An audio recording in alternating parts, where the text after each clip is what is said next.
Bonjour et bienvenue dans Regarde Ensemble. Aujourd'hui, je vais faire la connaissance d'une Réunionnaise au parcours exceptionnel. Christine Capilouto vit aux États-Unis depuis 10 ans. Elle enseigne à l'Université de Columbia et elle était de passage dans l'île avec ses élèves. On verra tout cela en fin d'émission, mais d'abord, intéressons-nous à l'art de la vannerie.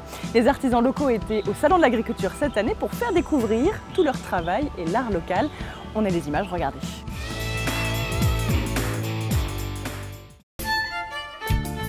Après le petit morceau de bambou, il passe dessus comme ça. Former les personnes à l'art du tissage, c'est l'une des missions de la coopérative Carrefour Océan Indien. L'association a été créée il y a 5 ans, sous l'impulsion de Nadine Dutreuil. On était un groupe d'amis et il y avait qui ne travaillaient pas. Et on s'est dit pourquoi pas monter une coopérative pour arriver à mettre en valeur des produits qu'on n'arrive pas à statuer. Pour l'instant, là, on travaille le bakwa, les fils du bananier.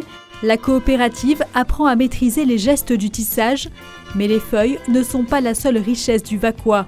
Il y a aussi le pimpin qu'on peut faire des gâteaux avec, le chou qu'on peut faire aussi de la salade, voire des plats cuisinés.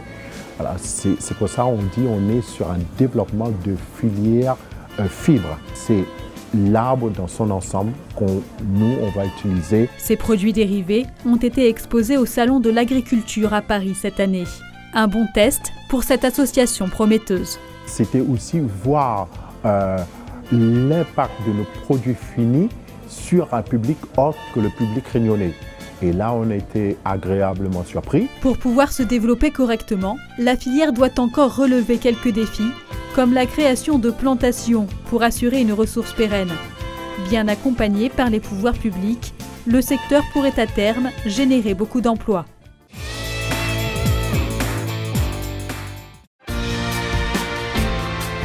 Et après l'artisanat, on va parler sport. Bonne nouvelle pour les gens qui habitent Saint-Philippe puisqu'une salle omnisport vient d'être inaugurée et une grande piscine municipale va suivre. Alors on a les images et on aime bien vous montrer, regardez.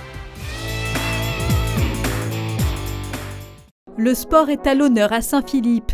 Pas moins de 2 nouveaux lieux lui sont dédiés. D'un côté, une salle entièrement équipée et fraîchement inaugurée.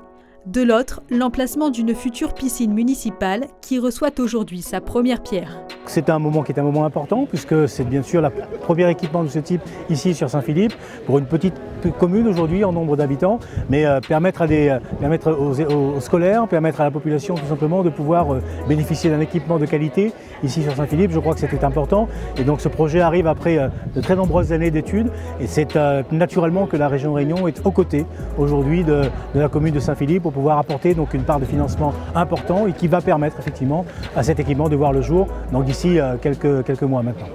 Le centre nautique sera nommé Teddy Waro en hommage au pêcheur saint-philippois disparu en mer en 2013. Il se composera d'un grand bassin sportif et d'un petit bassin pour l'apprentissage. Le chantier est en partie financé par la région Réunion dans le cadre de son plan de relance régionale. La région est un partenaire incontournable depuis 2010 dans la mise en œuvre du plan pluriannuel d'investissement de la commune de Saint-Philippe. Nous avons effectivement, dès les premières années, sollicité la région Réunion dans le cadre du plan de relance régionale première génération qui a été mis en place. Et la piscine municipale fait partie des projets structurants prioritaires que nous avons définis dès 2011-2012. C'est important parce que les montants seront effectivement là aussi à la hauteur des ambitions qui sont les nôtres. Nous sommes sur l'accompagnement financier des petites communes de moins de 10 000 habitants à hauteur de 90%. Donc là, sur cette opération de piscine municipale, nous avons une subvention régionale de l'ordre de 5 150 000 € sur une opération qui nous coûtera au final 7 300 000 €. Avec une livraison prévue au premier semestre 2019, les habitants de Saint-Philippe pourront bientôt se mettre à l'eau.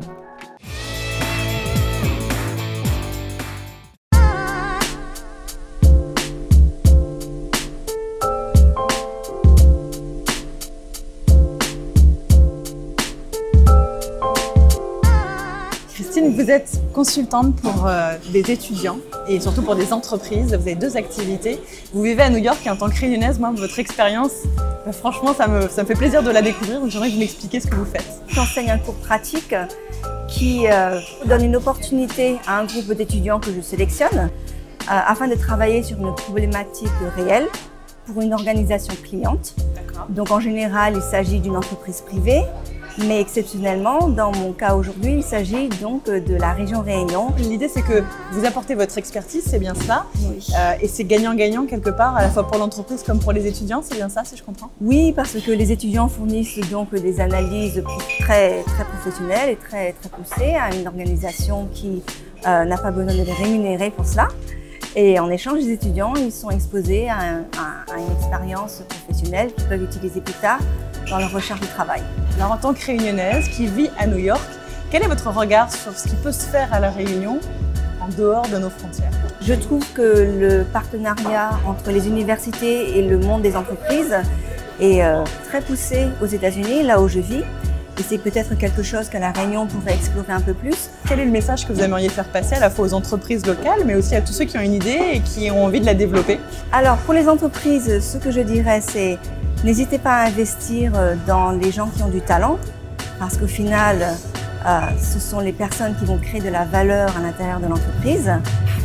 Et pour les gens, je leur dirais, il faut tenter l'aventure, il ne faut pas se décourager, même si parfois on a des échecs. Il faut se relever le lendemain et continuer à rêver. Merci en tous les cas, Christine, de nous avoir parlé de votre expérience. Merci aussi de transmettre votre savoir à des étudiants autres que réunionnais. On vous souhaite en tous les cas une belle après-midi. On se retrouve très prochainement sur Antenne Réunion. Ce sera vendredi prochain pour votre émission Regarde Ensemble. Et puis prenez soin de vous d'ici là.